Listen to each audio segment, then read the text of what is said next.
Hi, everyone. Dr. Kimball here with part two of your CCA exam review, where we're going to focus on domain number one of the CCA exam, which is the largest portion of the exam.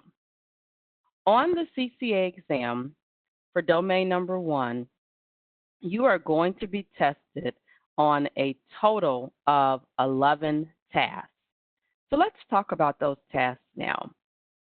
Number one, you should be able to interpret healthcare data for code assignment. What does this really mean? Well, during your academic journey or your on the job training, you should have had an opportunity to review the documents in the patient's record. So, the documents in the patient's record, if we're talking about a physician office record, we're talking about a progress note, or if you're coding for the radiologist, a radiology report, if you're coding for the pathologist, a pathologist report, or if you're coding inpatient services, we're talking about the discharge summary, or the history and physical exam, or the progress note, or the operative report. If you're coding for the surgeon, the operative report. So you review those documents in the patient record and you abstract what happened today and why, and you turn that information into numerical values. That's what code assignment is all about.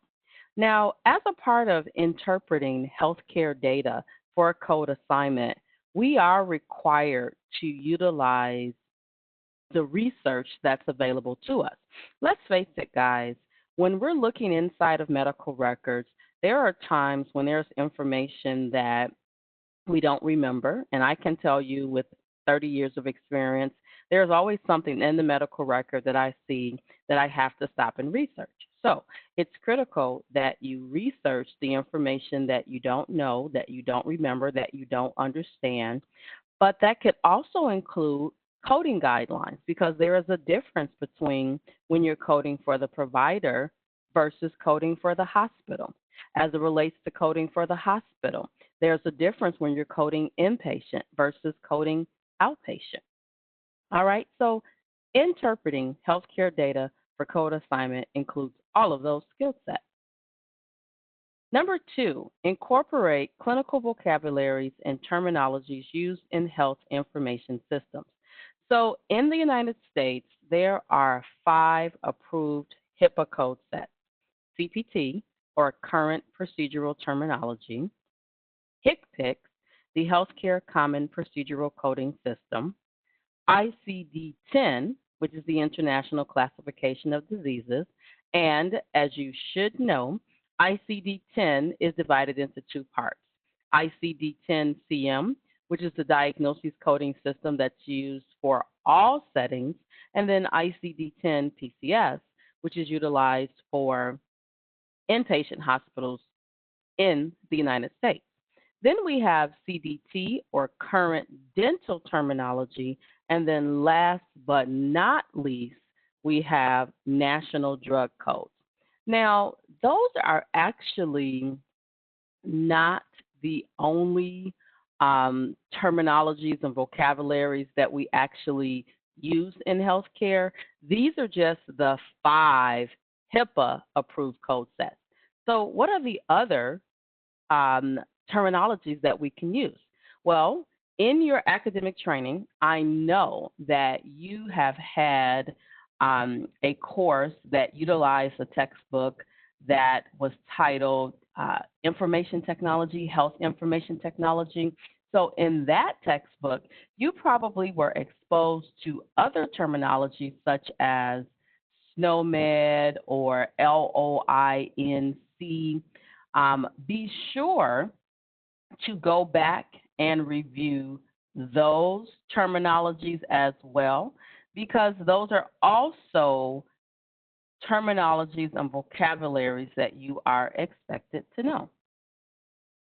Next up, abstract pertinent information from medical records. So I think one of the most challenging aspects of coding for a brand new coder is understanding who you're coding for and then what you should ultimately code. So if you're coding inpatient hospital services, this is what I want you to remember. And let's just keep it very basic and focus on if we're coding for Medicare. Okay, so if you're coding inpatient hospital services for Medicare, Medicare is going to get paid based on the MSDRG or APRDRG. And don't forget, if you've forgotten some of these terms, go and look them up.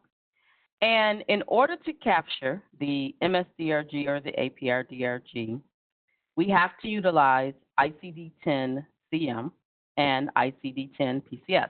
ICD-10-PCS is not utilized for every inpatient hospital stay.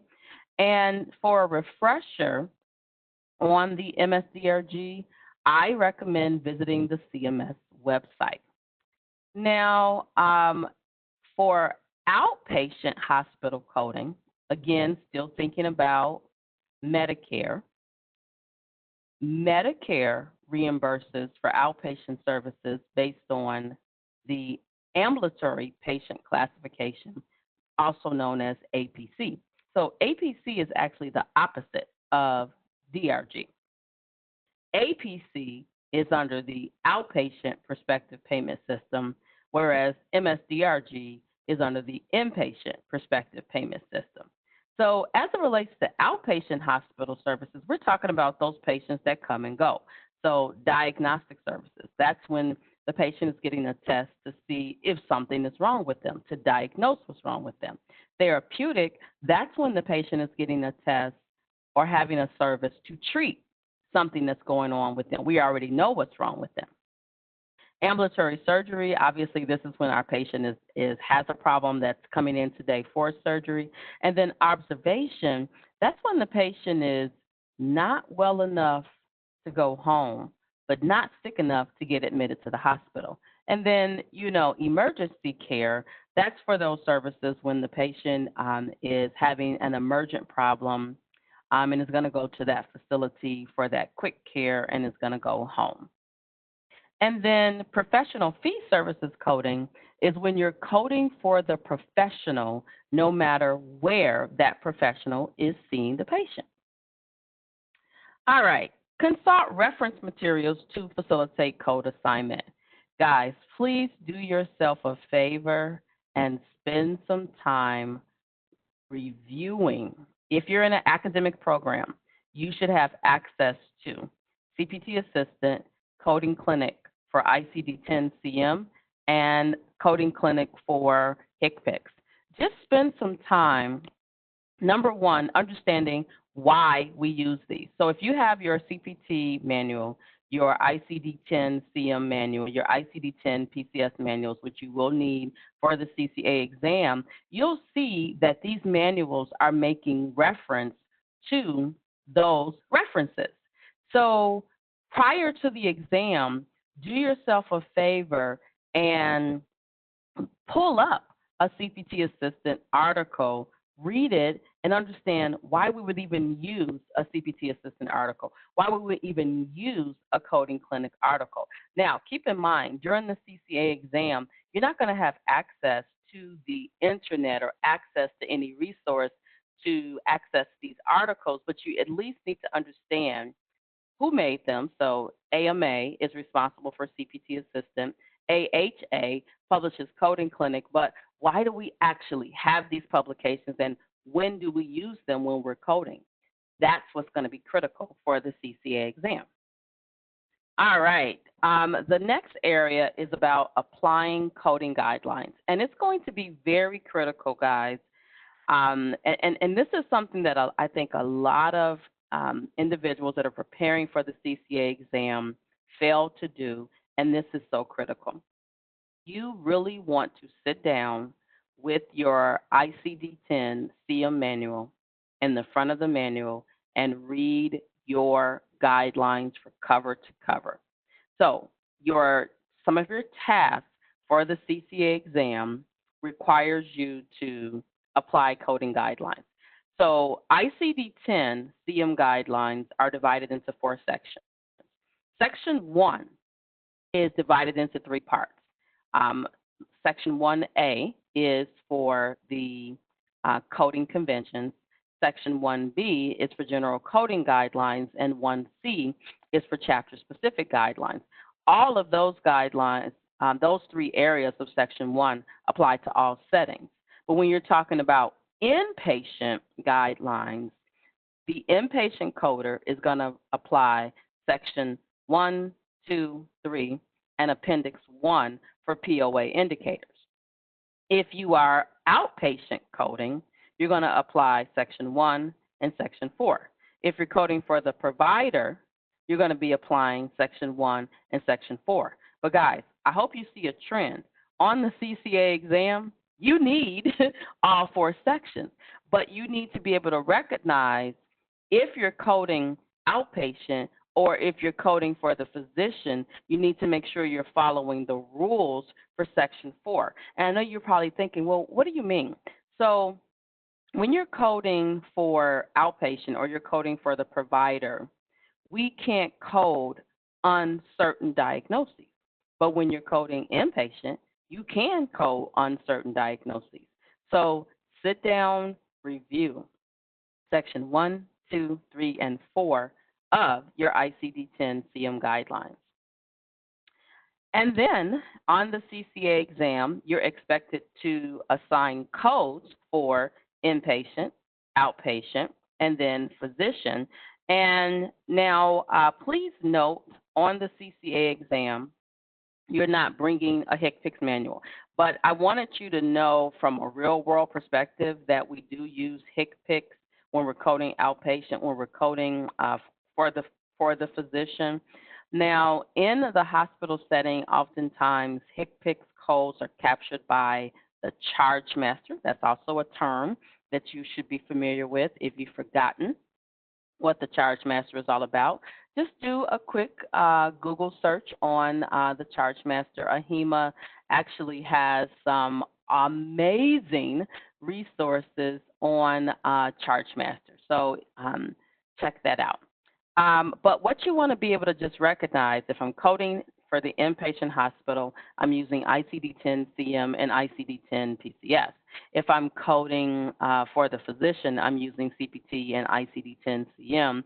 And HCPICs is definitely utilized when you're coding for the provider or you're coding outpatient. And remember, HCPICs is for those professional, for the supply. So it's the services that are not captured by a CPT code.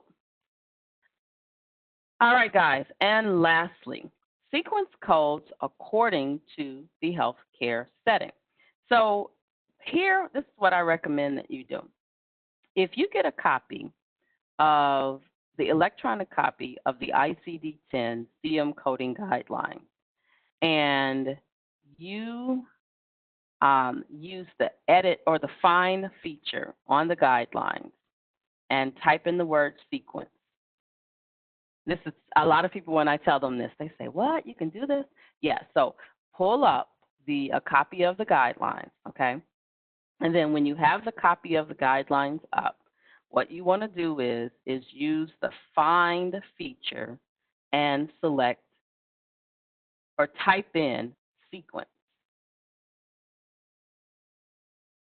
If you do that, you will find every time that the ICD-10 CM coding guidelines mentions the word sequence, because I'm often asked, how do I know when I should be sequencing something first?